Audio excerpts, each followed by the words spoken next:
ओम शांति।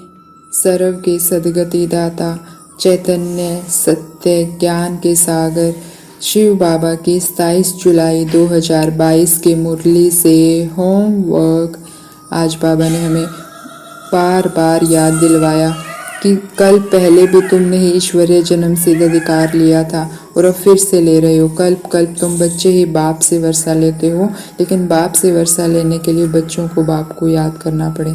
बाबा ने कहा ये वही ड्रामा की रील है जो रिपीट हो रही है। तो ये ड्रामा हर 5000 साल बाद रिपीट होता है और हमें हर बार भगवान मिलेगा, बाबा मिलेंगे और हम उस असीम सुख शांति का अनुभव करेंगे। आज बाबा ने कहा तुम जानते हो अखंड अटल पवित्रता सुख शांति संपत्ति ही हमारा जन्म सिद्ध अधिकार है। तो हमारा ईश्वरीय जन्म सिद्ध अधिकार है ये अखंड अटल पवित्रता, अखंड अटल सुख शांति। तो ये खंडित नहीं हो सकती है जब हमें अधिकार के रूप में मिले। ये खंडित क्यों हो जाती है? जब हम भूल जाते हैं कि ये मेरा राइट है। तो इसीलिए आज हम सारा दिन सोमान लेंगे, मैं अटल अखंड पवित्रता की अधिकारी आत्मा हूँ। मुझ आत्मा की पवित्रता अखंड अटल है। देखते रहेंगे अपने स्वरूप को कि मैं कितनी पवित्र हूँ, बाप समान पवित्र हूँ। मेरी पवित्रता अटल अखंड है।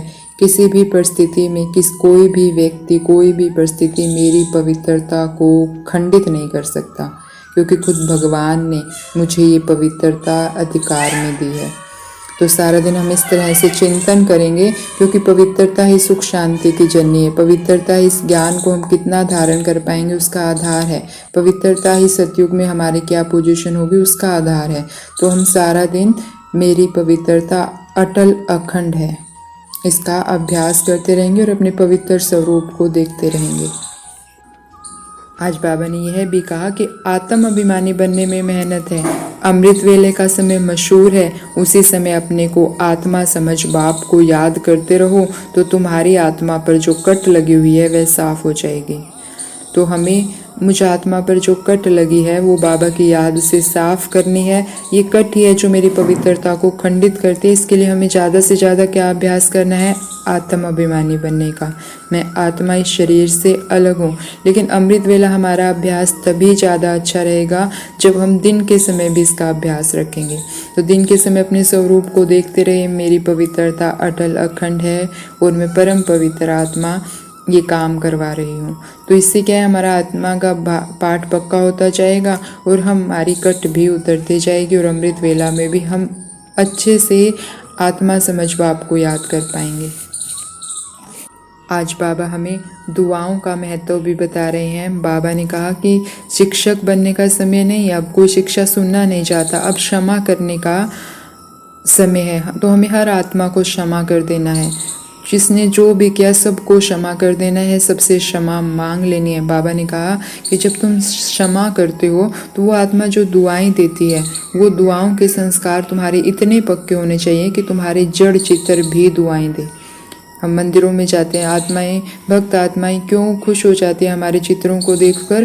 क्योंकि हमने इस समय दुआएं कमाने का संस्कार पक्का किया और वो दुआएं देने का संस्कार हमारा जड़ चित्रों से भी प्रत्यक्ष होता है।